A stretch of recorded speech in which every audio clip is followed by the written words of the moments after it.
I started watching anime even before I could read. How, you might say, well, it's obvious you watched it dubbed. And no, that is not true. You see, I didn't have cable television, and as a person from Eastern Europe, watching anime on TV was rare. So the person, the legend, the man, the one and only, who introduced me to whip culture, also known as my brother, read out loud all of the subtitles to me. Because I was too little and I did not understand how words were wording, and what these strange animated people were speaking to me. And of course, because my brother was the person who was actually watching the series, because he could understand what was happening, he was the one who decided what will be watched. And so I grew up watching mostly shonen anime, or should I say, was occasionally tagging along.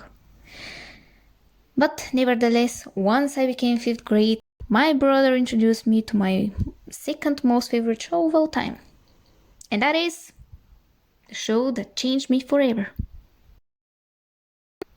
Now, I present to you, yes you, my dear, sweet, wonderful viewer, the topic of today's video, and that is Cardcaptor Sakura. I want to convey all of my love for this show, and I will be drawing on a 30 to 40 or 40 to 30. I don't know, but you get it. It's this big paper, okay? With my all-time favorite tool, color pencils. And I'll be drawing my favorite scene from the show, the Tokyo Tower and the moon, the end of the... yeah, you know which one. Where should I begin? Maybe with the fact that this is my first magical girl show, or that it was very similar to my life at that age. I don't know. Or maybe that it had magic and all kinds of creatures. Anyways, this show will forever have a place in my heart, even though the final season of the new sequel hasn't been released yet. Or I'm dumb and just haven't found it. I don't know. Also, very important, please take into consideration that the authors are sometimes weird and the times when the work was published are long gone and outdated. I am saying this because in the show there are some quite questionable age gap romantic relationships.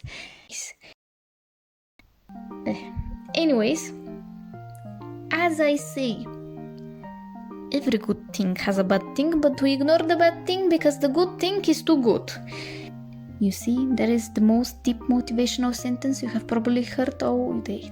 Anyways, moving on. We are here to talk about the best things, good or bad. To begin with, I love all of the characters. I don't think that there is a character that I hate. Unlike most shows aimed for girls, there isn't that annoying character that makes dumb decisions or causes trouble for others, and there isn't that forceful romance and liking between the main characters. Like, I understand why Sakura likes Yukito. The boy is sweet, kind, considerate, and has a personality. He is actually paying attention to her and doesn't just simply shove her feelings under the rug like some characters do. Anyways, Sakura's family is also great.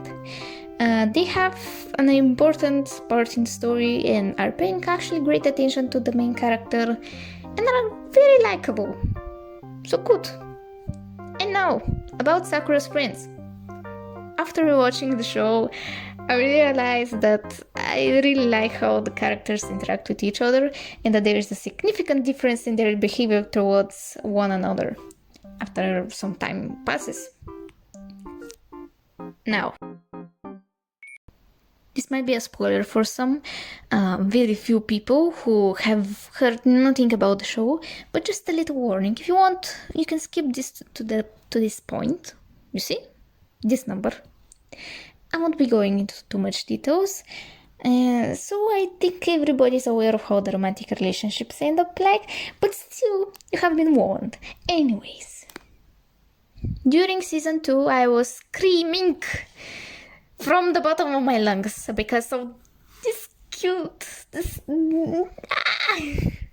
because of the cute Shaoran blushing scenes. But when I watched the movie, the secret card one, I died. The last scene where Sakura jumps towards Shaoran, I screamed, I jumped 5 feet, I did a backflip. Not even the most romantic anime will bring me this much joy as this movie. Because it was... After having seen the last few episodes of season 2... Is it season 2? No, I think it's a different... After seeing Shaoran's confession... And then seeing the movie, man, I was screaming. Anyways, I just like cute things. And I really like the way Shaoran develops his feelings towards Sakura. And that it takes him time to accept them. Like how Tomoyo thinks about her feelings and accepts them. But what I really like is that the characters take the other person's feelings into consideration. Shaoran is afraid that he will hurt Mei Ling's feelings by telling her that he likes someone else, but decides to tell her and keep his promise to her instead of hiding all of this from her, because he trusts her and most importantly, she's his friend, with whom he should be honest. And he's also afraid of telling Sakura that he likes her because you know what happens after Sakura confesses to Yukito, and he's afraid that he will hurt her even more. And but it's adorable.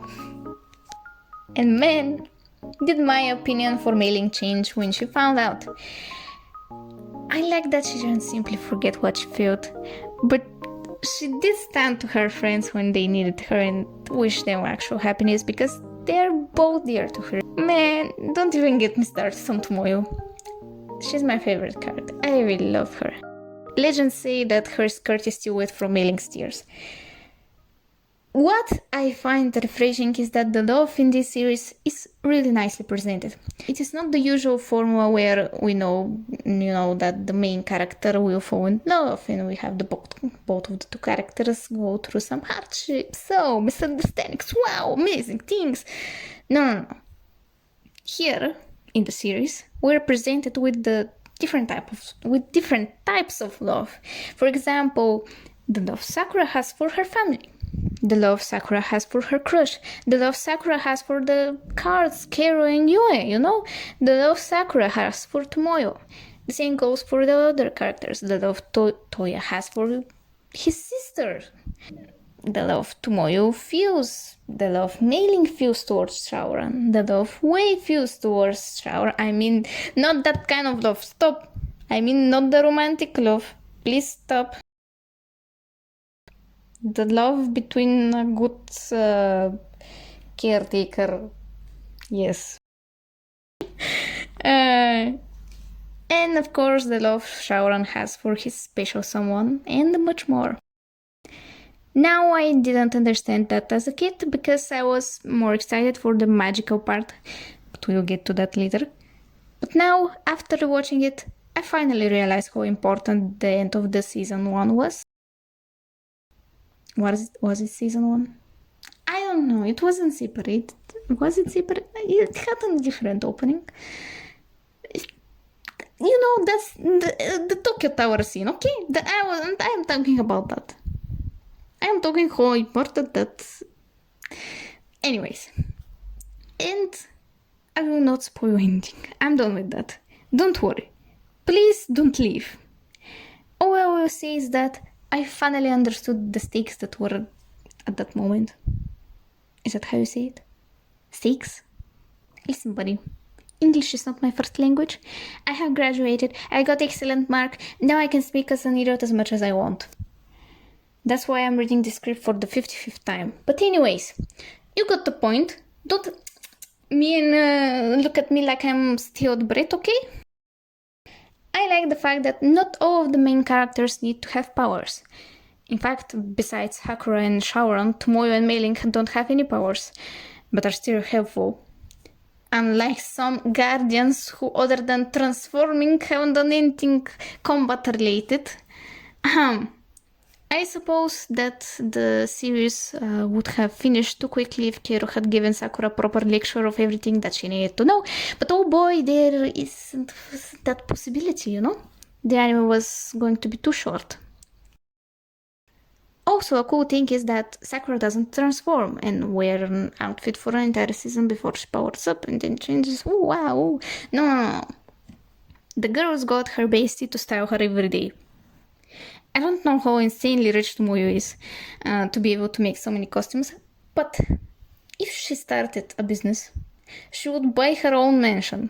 She would double her income. You understand? Cosplays are expensive, man, but even more expensive is to animate your character with different outfits every episode. Imagine that. Just how wonderful it is.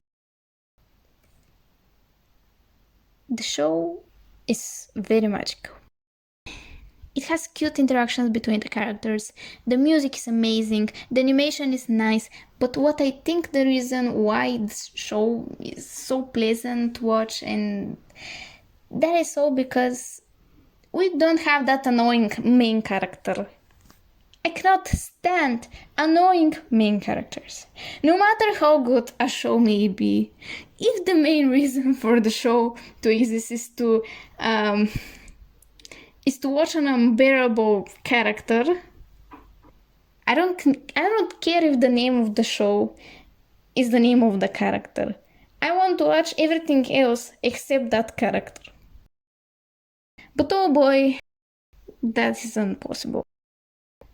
I've watched a lot of shoujo animes, and most of the time the heroine is tickling my brain with her dumb actions. I get it, they try to make the main character relatable, but yet special. She's usually very sweet, kind, and extremely dense, and cannot do anything, and gets herself into trouble, or is trying too hard to act independent while doing dumb things, and gets herself into trouble. Wow!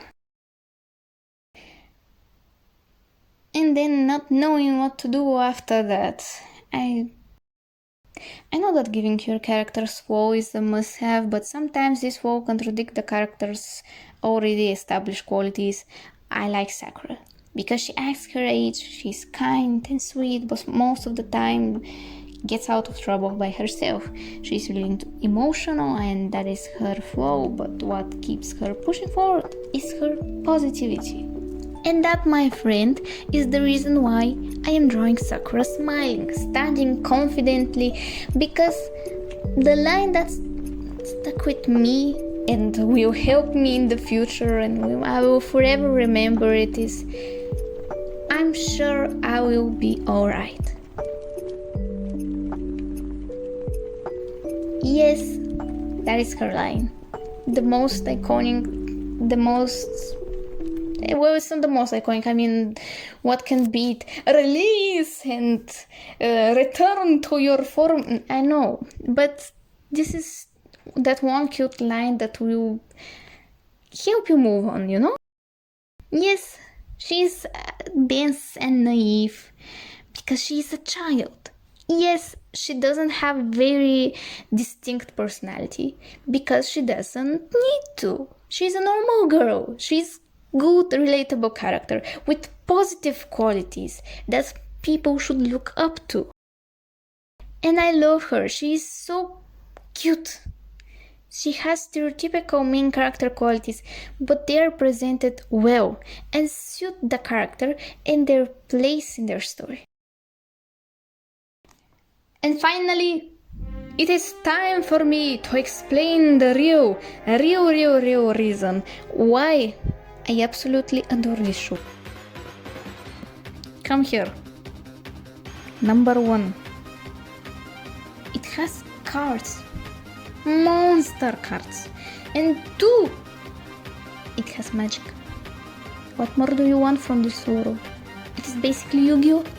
But instead of edgy pharaoh, we have cute little girl in puffy dresses. Instead of the millennial puzzle, we have cute key necklace which turns into a wand. We've got an amazing soundtrack that tells us that our character is doing something brilliant, and most importantly, we believe in the soul of the cards. Like, imagine how cool it would have been if Sakura and Yugi accidentally swapped their card decks and we see Sakura summoning Dark Magician, or we see Yugi summoning, I don't know, the Time or that duplication. I forgot the name of the duplication card. Anyways, and just starts drawing another monster. You know the meme. Don't act like you don't. And I think that is beautiful. Which cards do you think they should swap? And with that, I have named the most obvious but really important reasons why I like this show.